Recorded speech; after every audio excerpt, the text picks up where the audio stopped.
My name is Chris Langstaff. I work for Nike in design at European headquarters here in Hilversum, Netherlands. And I am one of the few good men. What do I tell people on Thursday when I disappear? Mostly, I would just say that I'm going to meet with a group of guys to hang out with a men's group, or to have meaningful conversations with other professionals around Amsterdam.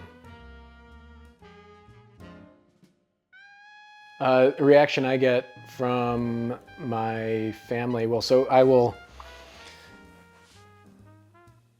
I guess the only person that is really aware of it in my family is my wife, and she is extremely supportive. She thinks it's very important to have time to connect with friends and community, to build that community, and yeah, she thinks it's a really valuable experience for me and for others. I assume she hopes it's a good experience for them as well. The most surprising thing is, I would say that there are a few surprising things about the men's group. One is the vulnerability and the speed with which we actually get to a place where people are willing to share their story, their experiences, and meaningful pieces of their lives beyond the classic chit-chat that you might have in the office or in other social encounters outside of the office. In this setting, people really sort of get into examining who they are and how they feel about whatever the topic is, and it becomes quite self-reflective. The second thing that I think is really sort of special and surprising about the group is how similar people's experiences are. We all go through different elements of experiences, I suppose. Maybe not elements, but we all have different experiences around certain topics,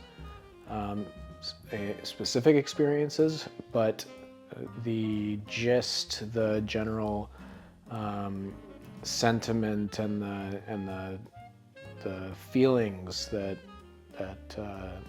surround some of those experiences tend to coalesce around certain common subjects, and that's been very surprising to me. I think the thing I look forward to most is hearing other people's stories and hearing how other people tackle the issues that we are discussing on any given day. So we had a session where we looked at how we show up in relationships. We had another session on how we show up for ourselves. And the different topics go on, but when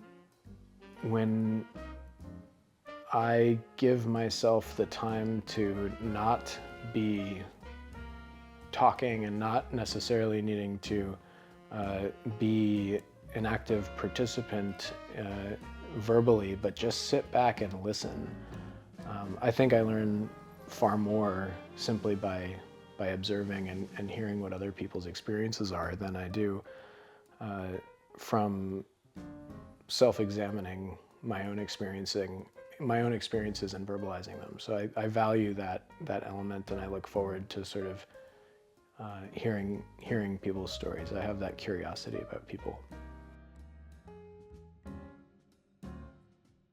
Out of these sessions, I am particularly grateful for making the space for me to reflect, both before the session, although sometimes that's hard given that I tend to be coming right from work, as most of us do, but certainly after the session and after hearing what people have spoken about and actually giving myself time to thoughtfully interact with the subject matter so that I can investigate what is actually happening in my head, in my body, in my emotions, and how I show up for myself and others.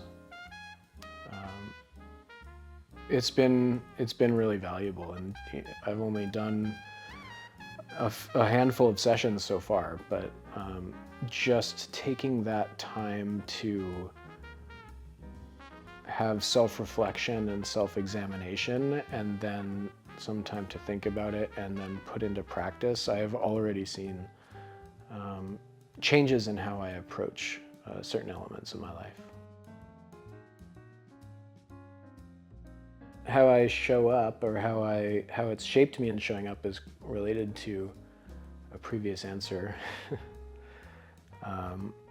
But I definitely find that I take a moment to pause more often, to think about other people's experiences before I react,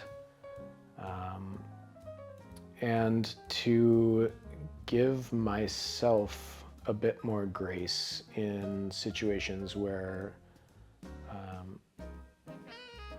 other times, or times in the past, I have been quite hard on myself, and it takes a bit of knowledge of yourself to be able to let yourself have the space to deal with something beyond the transactional, sort of surface level thing that you're dealing with, but actually to dive in and examine some of the emotions and deeper concepts behind the interaction that you're in. And I've applied that already in my life and relationships. I would say to somebody who is on the fence or simply curious that life is about the experiences that you have. It's about the connections you make and the community that you build. And you should try anything once, at least.